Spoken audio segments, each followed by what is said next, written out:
Hello, it is May 5th. Happy Cinco de Mayo. And today we read together Psalm 1 and 2, Psalm 15, Psalm 22 through 24, Psalm 47, and 68.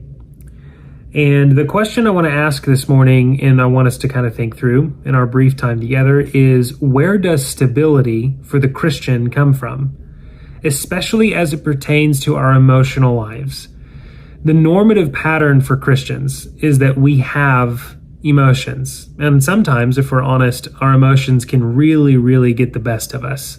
Whether it's in family situations, stress at work, whatever it may be, sometimes, a lot of times, our emotions can really run rampant. One of the narratives of our day is that the way that you conquer your emotions is you go deep within, kind of reason out of emotional instability from within. But we see in our Psalms that we read today that stability actually comes from knowing the Lord, loving His law, abiding with Him, being with Him. I'll point to Psalm 1 and 23. Psalm 1 reads this way: "Blessed is the man who walks not in the counsel of the wicked, or stands in the way of sinners, nor sits in the seat of scoffers, but his delight is in the law of the Lord, and on His law he meditates day and night."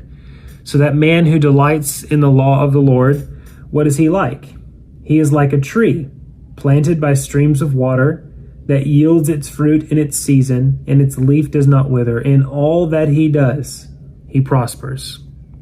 I think that's something that appeals to all of us.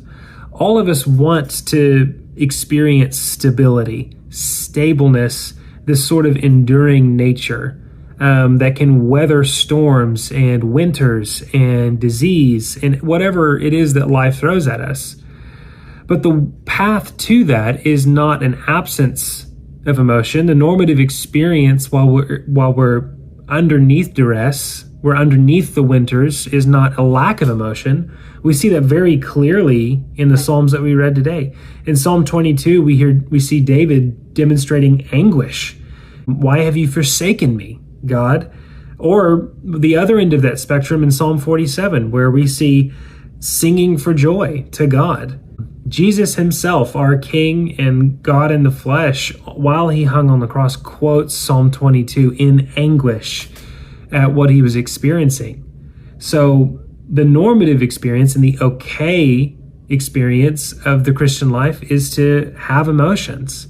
But we don't just stay there, and we don't live with our emotions dominating us. Where do we take them? Well, we take them to the Lord.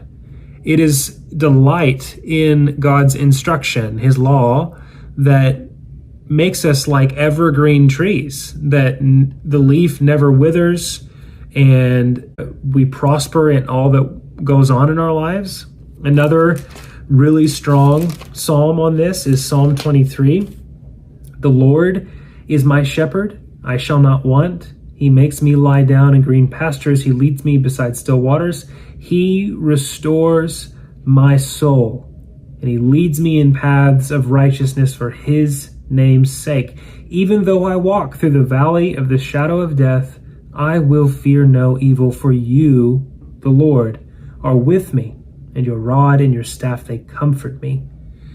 So we see that stability in the Christian life, based on these Psalms, doesn't come from within. It doesn't come from you mustering up greater strength. It doesn't come from you white-knuckling your way through your emotions and just trying to bury down what you've got going on. Stability comes from us actually seeking the Lord in His instruction, in His word, and delighting in it.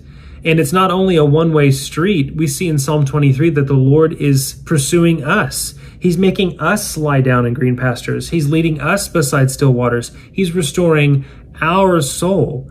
Our good shepherd, Jesus, is working to restore us continually. He's working to make us rest so that we can handle and bear the emotional states that ebb and flow like the tide.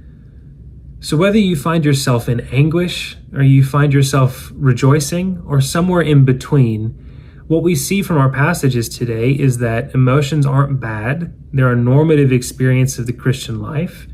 We see that when we are underneath it, with our emotions, where do we go? Well, we go to the law of the Lord and we delight in it and we meditate on it. And what does that do to our hearts? It makes us like strong trees planted by streams of water that, yes, the disease and the winters and the winds and the storms will come and rattle our branches. Maybe a few even break off, but our roots are deep and we survive, we endure. And all that we do, we prosper. That's the promise of Psalm 1. And we see also that this isn't all resting on us. Our good shepherd, Jesus, is pursuing us. He makes us lie down in green pastures. He leads us beside still waters. He restores our soul. So this isn't all on us to just do really good in our Bible reading. That's a vital element, to be with the Lord in His Word. But also we are being pursued by our God who loves us far more than I think we realize on most days. So I hope that this was an encouragement to you. Keep going in the Bible reading, and we'll see you on another day.